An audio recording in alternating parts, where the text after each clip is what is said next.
ummatlarim deyapti. Men shularni sog'indim deyapti.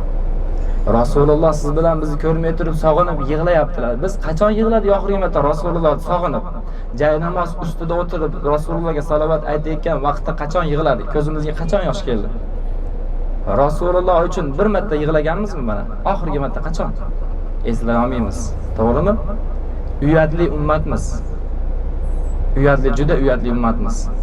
To'g'rimi? Rasululloh biz uchun juda ko'p sharoitlar, imkoniyatlar, to'g'rimi?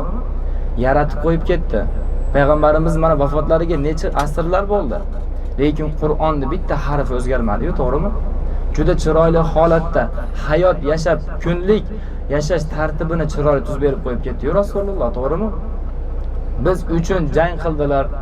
To'g'rimi? Mana nechta jangga chiqqan bo'lsa, qaraylik-da, faqat siz u biz uchun jang qildilar-da. Biz uchun qorni ochib ichiga kirib tasavvur qilinglar, hozir qaysi payg'ambarimiz ummatini qorni ochib ichiga kirib tosh bog'lab yurgan odam ko'rdinglarmi? Hech kim bunaqa muammo, bunaqa qiyinchilik yo'q, to'g'rimi? Ummatingizni tanlang, farzandingizni tanlang degan holatlar ham bo'ldi Rasululloh, to'g'rimi? Yo farzandingizni tanlang yoki ummatingizni tanlang. Farzandingizni tanlasangiz oxir zamon ummatingiz bo'lmaydi. Agar ummatingizni tanlasangiz farzandingiz yashamaydi. Qaranglar, o'sha holatda Rasulullohning o'rniga o'zingizlarni qo'yinglar. 5 ta farzandingizni o'z qo'lingiz bilan qo'yingiz. Oxirgi o'g'il farzandingizni jonini olishlik uchun kelib so'rayapti. O'zingizdan so'rayapti. Birdan o'tib qolsa endi Allohdan ekan deysiz. Imkoniyatingiz bor, hali farzandingizni misol olib qolishlikka. To'g'rimi? Oxirgi marta shu kelib aytayaptiki, yo farzandingiz yoki ummatingiz.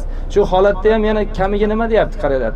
Bundan keyin Alloh taolo sizga boshqa o'g'il farzand bermas ekan deyapti. Oxirgi o'g'il farzandini jonini olish uchun kelyapti. Orqasidan nima deyapti? Alloh taolo sizga boshqa o'g'il farzand bermas ekan deyapti. Qanaqa og'ir. Shu holatda payg'ambarimiz osonlikcha ummatim dedimi? Ummatimni tanlayman deb osonlikcha aytdimi? Og'ir bo'ldi Rasulullohga. Yig'ladilar.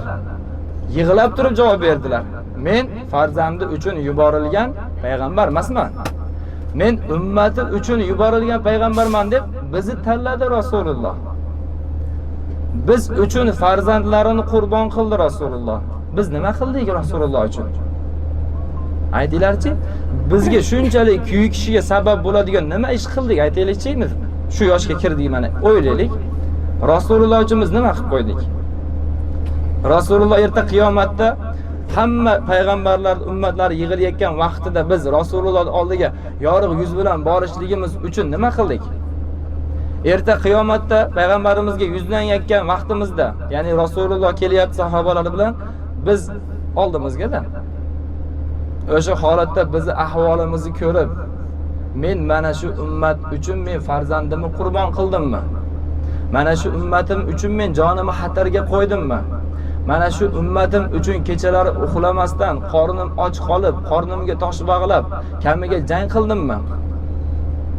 Attang deb yuzini o'girib ketib yorsa nima bo'lamiz? To'g'rimi?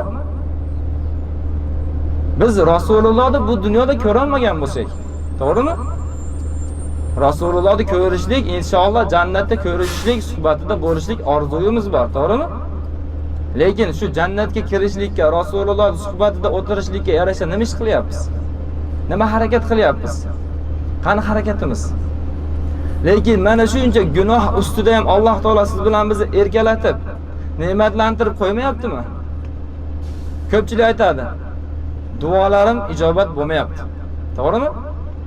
Duolarim ijobat bo'lmayapti.